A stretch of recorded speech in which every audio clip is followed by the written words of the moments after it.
क्या आपने कभी सोचा है जब पूरी दुनिया पानी के नीचे समा गई होगी तब आखिरी चीख किसकी रही होगी? एक बाप जो अपने बेटे को डूबते देख रहा था, या एक बेटा जो अपने बाप की पुकार को ठुकरा रहा था? यह कहानी सिर्फ एक तूफान की नहीं है।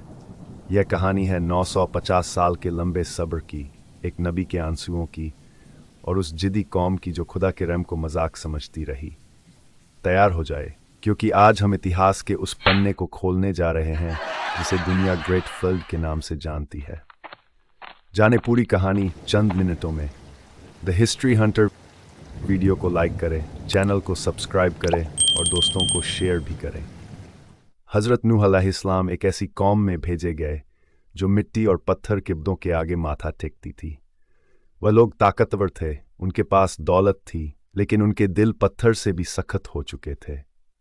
नूह अलैहिस्सलाम ने उन्हें समझाया, प्यार से पुकारा, रातों को जागकर उनके लिए दुआएं कीं। नूह अलैहिस्सलाम गलियों में जाते, लोगों के हाथ पकड़ते और कहते, मेरे भाइयों, इन बेजान पत्थरों को छोड़ दो, उस खुदा की तरफ आओ जिसने तुम्हें बनाया है।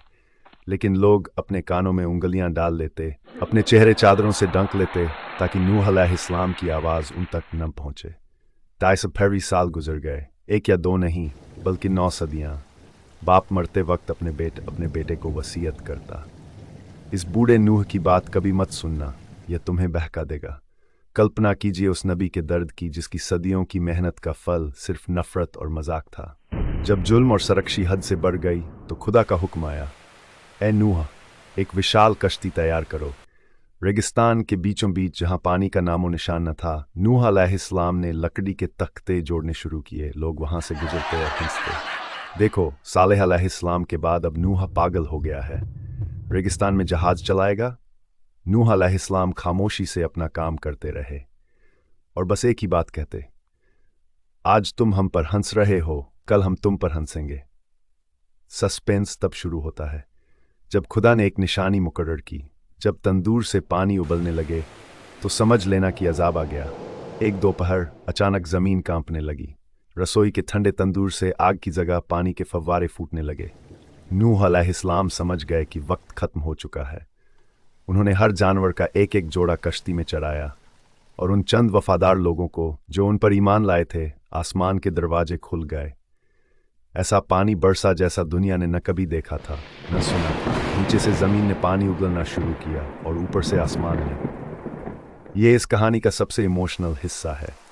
पानी टखनों से घुटनों तक और घुटनों से कंधों तक आ गया। नूह अलैहिस्सलाम की कश्ती लहरों पर तैरने लगी। अचानक नूह अलैहिस्सलाम की नज़र अपने बेटे कनान पर पड़ी। वह पानी से बचने के लिए एक ऊंचे पहाड़ की तरफ भाग रहा था। नूह अलैहिस्सलाम की पुकारा, मेरे बेटे, मेरे साथ कश्ती में आ जा, आज खुदा के अजाब से बचाने वाला कोई नहीं है। बेटे का जवाब, नहीं अब्बा, मैं इस ऊंचे पहाड़ पर चढ़ जाऊंगा, ये मुझे पानी से बचा लेगा। नूह अलैहिस्सलाम की आंखों में आंसू थे।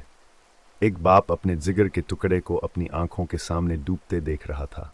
उन्होंने फिर पुकारा, लेकिन तभी एक विशाल लहर आई और कनान को नूह अलैहिस्सलाम की नज़रों से ओझल कर दिया। दुनिया का सबसे बड़ा तूफान एक तरफ था और एक बाप का दुख दूसरी तरफ। नूह अलैहिस्सलाम ने खुदा से कहा, ऐ मेरे रब, मेरा बेटा तो मेरे घर वालों में से था, तूने घर वालों को बचाने का वादा किया था। अल्लाह ने फरमाया, ऐ नूह, वह तुम्हारे घर वालों में से नहीं था, क्योंकि उसके अमल नेक नहीं थे। पूरी दुनिया समंदर बन चुकी थी, बड़े बड़े पहाड़ डूब चुके थे। वह लोग जो अपनी ताकत पर गुरूर करते थे, वह लोग जो नूह अलैहिस्सलाम का मजाक उड़ाते थे, आज पानी के अंदर बेजान लाशें बनकर तैर रहे थे। सन्नाटा ऐसा था कि सिर्फ लहरों की आवाज़ सुनाई देती थी। वह कौम जो 950 साल तक खुदा को चुनौती देती रही, आज मिट्टी और पानी का हिस्सा बन चुकी थी। महीनों बाद अल्लाह ने ज़मीन को हुक्म दिया, ए ज़मीन, अपना पानी निगल ले, और आसमान को हुक्म दिया, ए आसमान थम जा। कश्ती जूदी पहाड़ पर जाकर रुकी।